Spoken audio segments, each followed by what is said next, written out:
If you use TikTok, then you've probably seen someone talk about the hashtag Underconsumptioncore.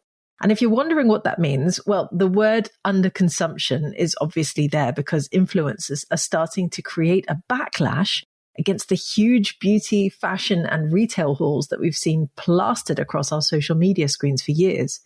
And if you're wondering where the word core came from in Underconsumptioncore, it's often used as a suffix to describe a genre on social media. So other examples include cottagecore or fairycore, for instance. If you hang out long enough on TikTok, you will see what I mean, I promise. But it's good to see that the conversation is slowly shifting. And if you subscribe to this podcast for a while, then you'll know that I've been banging this drum of consumption for quite a long time. I've been bringing it up in presentations, in meetings with beauty executives, in social media posts. And to be honest, most people have sort of applauded me for saying something, but then nothing has changed. But now a group of savvy influencers have also started speaking up about consumption in beauty, and I am thrilled. And that's what I want to explore today on the podcast. Is the beauty industry going to start seeing a fundamental shift towards lower levels of consumption? Last week here on the podcast, Anna Green and I discussed the reduction in new product development seen by the mainstream beauty industry over the last decade.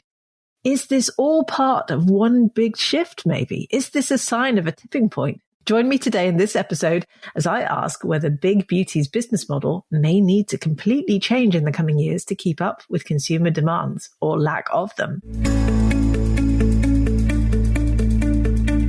Hi, it's Lorraine Dallmeier, Chartered Environmentalist, Biologist, and CEO of Formula Botanica, the award-winning online organic cosmetic formulation school. I host the Green Beauty Conversations podcast, and these are my green beauty opinions, in which I challenge the beauty industry's terrible track record on sustainability and share my thoughts on how we make the beauty sector a better and more sustainable place. If you want to be the first to hear all of my latest episodes, make sure you subscribe to this podcast. So if you tuned into last week's podcast, you'll know that we talked about the reduction in new product launches, which was reported by Mintel and the Beauty Trade Press. And if you haven't heard that episode yet, obviously scroll back 1 week in your podcast player and be sure to queue that one up once you've finished listening to this episode. And talking about the reduction in new product launches got me thinking about this underconsumptioncore trend that I've been seeing online. So I thought I would draw some tenuous parallels between these two shifts.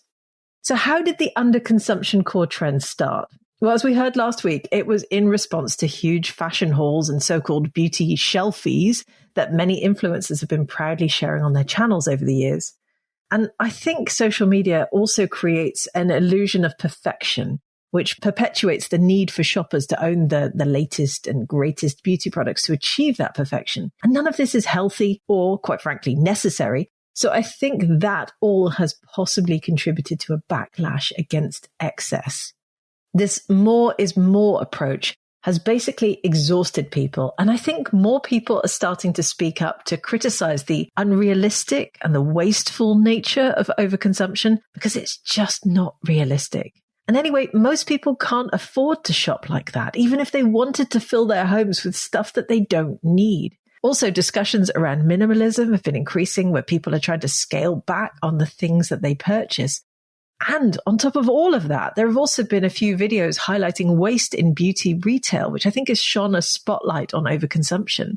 For instance, back in 2020, an Ulta employee went viral by showcasing what happens to returned products that come back to the store as she was on camera destroying brand new makeup. It was quite a shocking video to watch. So in response, some TikTok and Instagram users have started using the no buy and low buy hashtags to challenge their followers to celebrate not buying stuff. I saw one post from someone saying, I feel like this underconsumption trend has been a real eye-opener. I feel gross. I'm going on a no buy. And another person said, I'm just starting an underconsumption journey. Capitalism has had a death grip on me. So basically, some influencers are now showing you what they're not buying. This is a major shift.